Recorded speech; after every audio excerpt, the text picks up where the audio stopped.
नमस्कार मंडळी, आजचा व्हिडिओ फक्त माहिती देण्यासाठी नाही, आजचा व्हिडिओ डोळे उघडण्यासाठी आहे।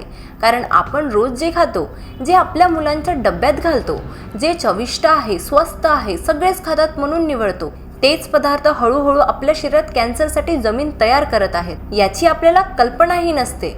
मित्रांनो, कॅन्सर हा आज अचानक होणारा आजार राहिलेला नाही, तो हळूहळू वाढणारा, वर्षानुवर्षे तयार होणारा परिणाम आहे। आज कुणाला कॅन्सर झाला म्हणलं की आपण म्हणतो नशीब खराब होतं, देवाची इच्छा, अनुवंशिक असेल।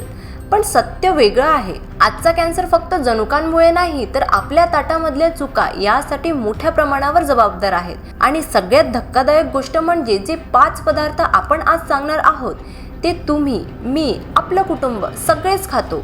हा व्हिडिओ शेवटपर्यंत पाहिलात तर कदाचित तुम्ही एक चुकीचा पदार्थ आजच थांबवाल आणि उद्या होणारा मोठा आजार टाळाल।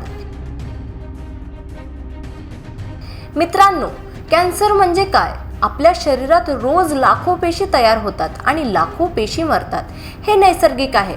पण जेव्हा पेशींची वाढ नियंत्रणाबाहेर जाते, जुनी पेशी मरत नाही, नवीन पेशी सतत तयार होत राहतात, तेव्हा तिथे गाठ तयार होते आणि त्यालाच आपण कॅन्सर म्हणतो। आता प्रश्न असा आहे, ही अनियंत्रित वाढ सुरू कशामुळे होते?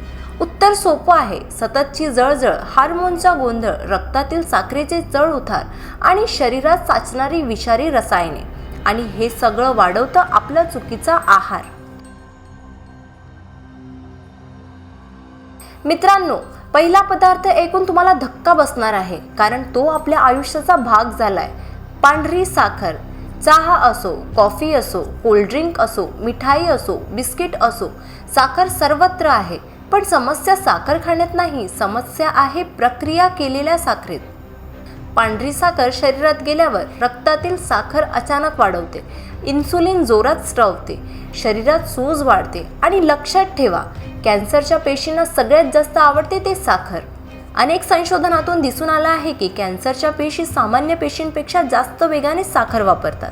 म्हणजे नेमकं काय? शरीरात जास्त प्रमाणात साखर गेली की कॅन्सरच्या पेशींना वाढण्यासाठी जास्त ऊर्जा मिळते, कारण या पेशी सामान्य पेशींपेक्षा साखरेवर अधिक अवलंबून असतात। त्यामुळे जास्त साखर म्हणजे कॅन्सरला जास्त इंधन मिळण्यासारखं होतं। विशेषतः गोड पेय यामध्ये अजूनच धक्कादायक ठरतात, कारण ती पोट भरत नाही, शरीराला कोणतंही खऱ्या अर्थाने पोषण देत नाही, फक्त प्रचंड प्रमाणात साखर पुरवतात आणि तात्पुरत्या तृप्तीच्या नावाखाली शरीराची फसवणूक करतात।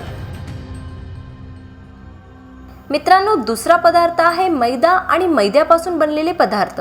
पाव, burger, samosa, cake, pastry, noodles, हे सगळं खाल्ल्यावर पोट भरल्यासारखं वाटतं, पण शरीराला काहीच पोषण मिळत नाही। आता मैदा म्हणजे गव्हातून फायबर काढून टाकलेलं, पोषक घटक काढून टाकलेले, फक्त पांढरे निर्जीव कार्बोहायड्रेट। हे शरीरात गेल्यावर रक्तातील साखर झपाट्याने वाढते, सूज कायमची होते, आतड्यांची हालचाल बिघडते आणि आतड्यांमधील हा गोंधळ पचनसंस्थेच्या कॅन्सरसाठी जमीन तयार करतो। मित्रांनो, हा विषय खूप महत्त्वाचा आहे। बाहेरचे पदार्थ, वडापाव, भजी, चिप्स, फ्राईड स्नॅक्स, हे सगळे एकाच तेलात वारंवार तळले जातात। तेल जेव्हा पुन्हा पुन्हा तापवलं जातं तेव्हा त्यात घातक रसायने तयार होतात। ही रसायने पेशींचे DNA खराब करतात, शरीरातील संरक्षण यंत्रणा कमजोर करतात आणि मग कॅन्सरची सुरुवात होते। आता तुम्ही म्हणाल, आम्ही रोज नाही खात, पण मित्रांनो, थोडं थोडं पण रोज, हे सगळ्यात धोकादायक असतं।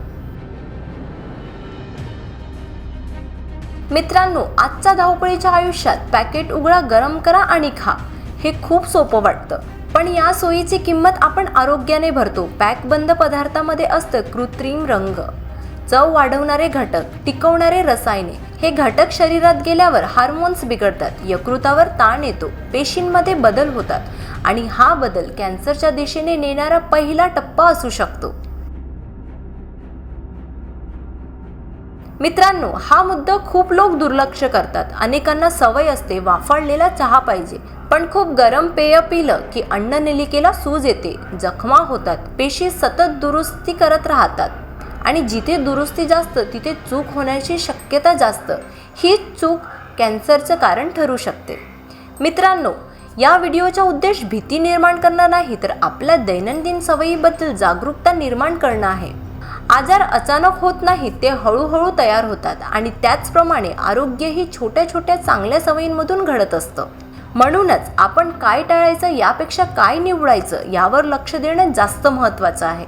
नैसर्गिक आणि ताजं अन्न, घरच्या घरी केलेला स्वयंपाक, कमी प्रक्रिया झालेले पदार्थ आणि शांतपणे हळूहळू खाण्याची सवय, हे साधे वाटणारे बदल शरीरावर मोठा सकारात्मक परिणाम करतात.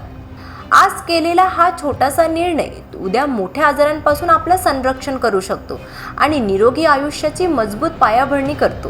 मित्रांनो, आपण पैसे कमावतो, घर बांधतो, गाडी घेतो, पण शरीर नसेल तर सगळं व्यर्थ आहे. आज तुम्ही जर एक चुकीचा पदार्थ कमी केला, एक पॅकेट ताटातून काढून टाकलं, तर तुम्ही तुमचं आयुष्य लांबवलं आहे. हा व्हिडिओ फक्त पाहून थांबू नका. आपल्या आईवडिलांना पाठवा, मित्रांना शेअर करा, कमेंटमध्ये सांगा आजपासून कोणता पदार्थ बंद करणार. जर तुम्हाला व्हिडिओ आवडला असेल तर लाईक करा, शेअर करा आणि चॅनलला सबस्क्राईब करायला विसरू नका. तोपर्यंत निरोगी राहा, आनंदी राहा आणि स्वतःवर खूप प्रेम करा.